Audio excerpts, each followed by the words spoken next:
Bonjour, je m'appelle Yoni. Aujourd'hui, on va faire une recette de chili. Le chili qui vient du sud des États-Unis, donc au Texas, proche du Mexique. Donc, on va avoir besoin de légumes frais d'hiver, coupés en petits dés. Donc, on a des oignons, un oignon, une branche de céleri, une grosse carotte ou deux petites et un poivron. Ça pourrait être aussi d'autres types de légumes frais que vous avez sous la main. Et des légumes en conserve. Donc, on va utiliser le maïs en grains, les champignons en conserve aussi. Mais ça pourrait être vraiment d'autres types de légumes ou même ne pas les mettre du tout si vous n'en avez pas. Pour la sauce, la base, ça va être vraiment à base de tomates. Donc pour ça, on va utiliser des tomates en dés. Ça pourrait être aussi des tomates entières qu'on briserait avec nos mains. On va utiliser de la pâte de tomate. Et on va mettre aussi une conserve de soupe aux tomates que vous avez dans vos paniers, mais c'est facultatif. C'est pas obligé d'être présent dans notre recette. Pour ce qui est des protéines, on a des légumineuses, un mélange de légumineuses en conserve. Ça pourrait être aussi seulement des haricots rouges ou des haricots noirs qu'on pourrait faire cuire avant si vous n'avez pas de conserve. Et du veau haché que vous avez dans vos paniers, mais ça pourrait être un autre type de viande hachée, ou même ne pas en mettre du tout, puis mettre plus de légumineuses pour faire 100% végétarien. Pour ce qui est des épices, on a de la poudre de chili, bien sûr, qui pourrait être remplacée par n'importe quelle poudre de piment que vous avez. Du cumin en poudre, qui est bien important. Du paprika.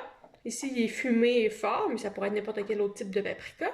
Et ensuite, vous mettez vraiment les autres ingrédients que vous voulez pour assaisonner. Ici, j'ai de l'ail en poudre. Ça pourrait être aussi de la graine de coriandre ou même de la cannelle et du gingembre en poudre pour un petit goût différent.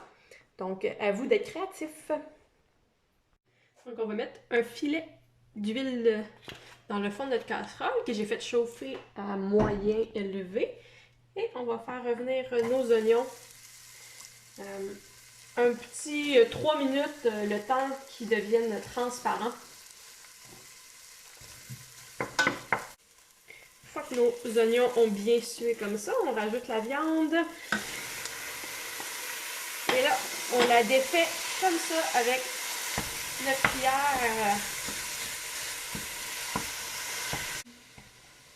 On fait cuire environ 10 minutes, juste à temps que la viande soit cuite et qu'elle ait une petite coloration. Ensuite, on rajoute les légumes.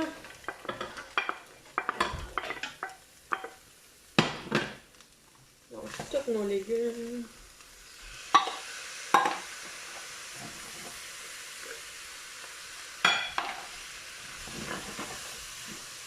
Et on assaisonne. Donc, on y va généreusement sur le poivre, sur le sel, les épices. Donc là, ça fait environ 5 minutes que nos légumes cuisent avec nos épices. Et on rajoute donc toutes nos conserves tomatées. Pour les tomates en dés, pas obligé comme tantôt d'enlever l'eau. On met au complet la canne. On met la soupe de tomates. Ou si on n'a pas, on pourrait juste mettre de l'eau ou plus de bouillon. Et vu que c'est une grosse canne de pâte de tomate, on va juste mettre la moitié. Donc la moitié de notre conserve. Donc vous pourriez utiliser le reste dans une autre recette, dans un bouilli, dans une sauce à spaghetti. Et une tasse d'eau. Et là, j'ai mis du bouillon de poulet, c'est juste que ça donne plus de goût. Et là, on mélange et on fait bouillir ça tranquillement pendant une quarantaine de minutes. Donc là, ça fait plusieurs minutes que ça mijote. Les légumineuses, c'est le temps de les mettre pour un petit les 5 dernières minutes de cuisson. Donc, vous savez, les légumineuses en conserve sont déjà cuites. Donc, c'est pour ça qu'on les fait cuire seulement à la fin. On les rajoute pour 5 minutes, le temps qu'ils réchauffent.